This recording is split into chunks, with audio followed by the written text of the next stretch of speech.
माँ बड़ा प्यारा है माँ हजारों में। वैसा शेर न देखा हजारों में। भैया मेरा दिल हो गया इन पहाड़ों में। भैया मेरा दिल हो गया इन पहाड़ों में।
तेरा भवन है माँ बड़ा प्यारा है माँ। तेरा भवन है माँ बड़ा प्यारा है माँ।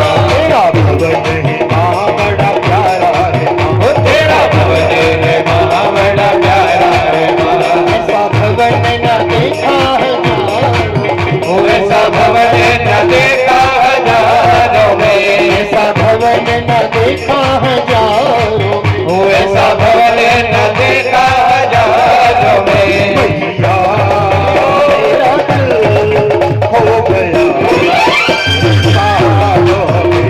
भैया मेरा दिल हो गया इन पहाड़ों में। ऐसे नहीं, दोनों हाथ ऊपर खड़े करके ताली से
बड़ी प्यारी है माँ। तेरी बिटिया है माँ बड़ी प्यारी है माँ। तेरी बिटिया है माँ बड़ी प्यारी है माँ। तेरी बिटिया है माँ बड़ी प्यारी है माँ। ऐसी बिटिया न देखी हजारों में। ऐसी बिटिया न देखी हजारों में। ऐसी बिटिया न देखी हजारों में। ऐसी बिटिया न देखी हजारों में।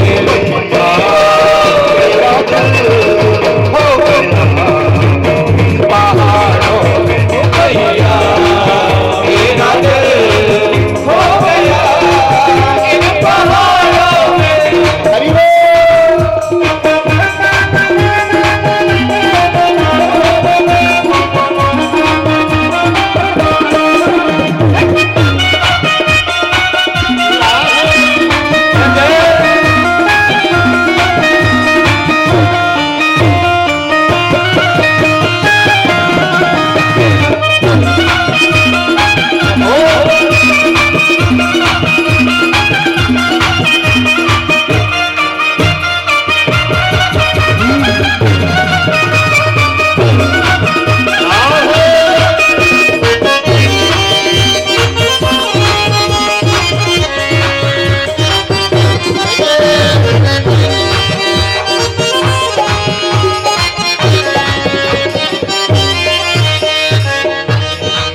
आगे प्रस्थान कर गए हैं। मार्ग में राजा रघुगण आ रहा है पालकी में बैठ के।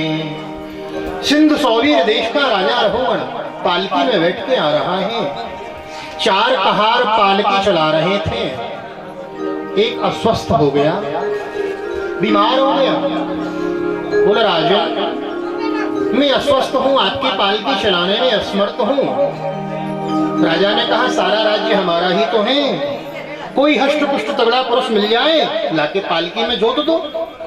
तो तीनों कहार गए, कोई और तो मिला नहीं है, जड़ भरत जी बाबा मिल गए।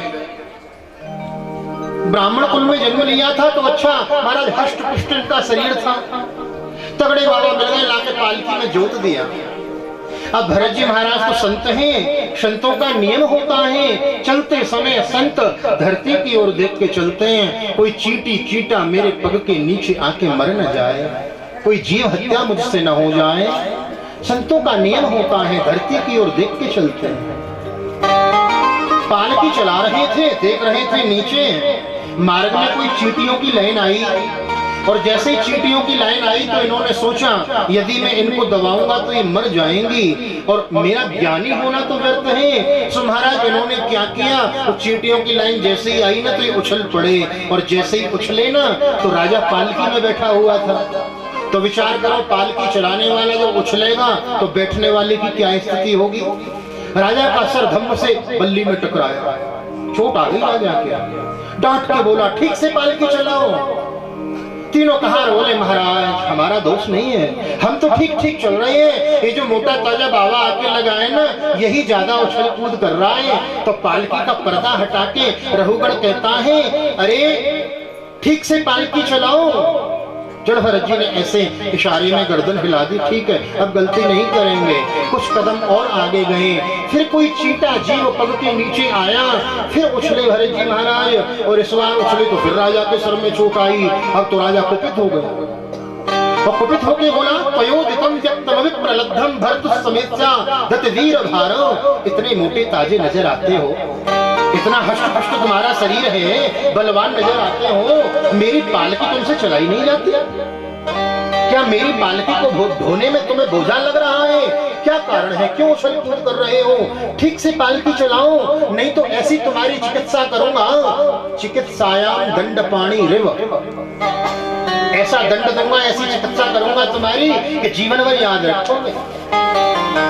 जड़ भरत जी महाराज इस जन्म में अभी तक बोले नहीं थे, मौन थे, लेकिन आज सोचने लगे यदि आज भी मैं मौन बना रहा ना तो आगे आने वाले समय में लोग कहेंगे कि देखो जड़ भरत ने रघुगण की पालकी चलाई और फिर भी रघुगण अभिमानी का अभिमानी ही बना रहा, उसके अभिमान का खंडन न हुआ, तो मेरा संत होना बेकार है, मेरा महात्मा होना बेकार है।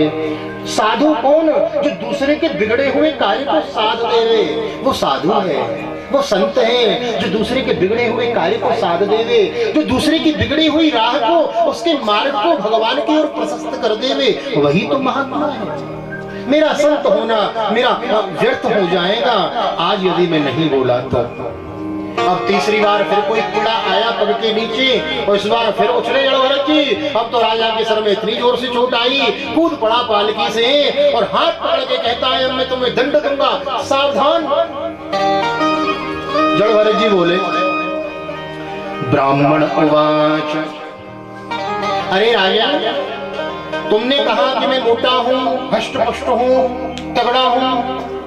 अरे मोटा होना, पतला होना, जन्म लेना, मर जाना, ये तो शरीर का धर्म है। राजन मैं शरीर नहीं हूँ, मैं तो आत्मा हूँ। राजा जा रहे थे सत्संग के लिए, कथा सुनने के लिए कपिल भगवान के आश्रम में, और राजा को कथा सुनने को मिल गई मार्ग में। मैं शरीर नहीं, मैं तो आत्मा हूँ, और तुम भला आत्मा को क्या कष्ट दे सकते हो? नैनम छिन्दन्ति शस्त्राणि नैनम दहति पावक न चैनम क्लेदयन्ति आपो न शोषयति मारुतो। अग्नि जिसे जला नहीं सकता, वायु जिसे सुखा नहीं सकता, तलवार से जिसे काटा नहीं जा सकता, वह मैं आत्मा हूँ, तुम भला मेरा क्या बिगाड़ो? राजा के अज्ञान की सीढ़ी खिसक गई, शरणों में गिर पड़ा। बोले महाराज आप कौन हैं? कहीं ऐसा तो नहीं कपिल देव भगवान ही ब्राह्मण का वेश बना के मुझे ज्ञान देने के लिए मार्ग में आ गए? आप कौन है पूछ लिया। कस्तुम निगूढ़श्चरसी द्विजाना विवर्ष सूत्रम कतमोवधूत। हे ब्राह्मण देव, आपको देख के ऐसा लगता है कि आप ब्राह्मण हो, क्योंकि आपके कांधे पे यज्ञोपवीत पड़ा है। यज्ञोपवीत आपने धारण कर रखा है, आप ब्राह्मण मालूम पड़ते हो। कौन हो आप बताओ ना। जड़भरत जी महाराज बोले, अरे राजन, यह तुम्हारा दूसरा मूर्खता भरा प्रश्न जो मुझसे पूछते हो कि मैं कौन हूँ। अरे जो तुम हो वह मैं हूँ, और जो मैं हूँ वही तुम हो। हम सब भगवान के ही तो अंश हैं। भाई सूर्य कितने हैं? सूर्य तो एक ही है ना। अब हम अपने घर के आंगन में 100 घड़ों में जल भर के रख ले, और 100 घड़ों में अलग अलग सूर्य देखो तो अलग अलग दिखाई देते हैं कि नहीं? तो क्या 100 सूर्य हो गए? बोले ना जी ना, सूर्य तो एक ही है। ये तो घड़ों में उसकी परछाई आ रही है, इसलिए 100 नजर आ रहे हैं। इसी प्रकार जड़भरत जी कहते हैं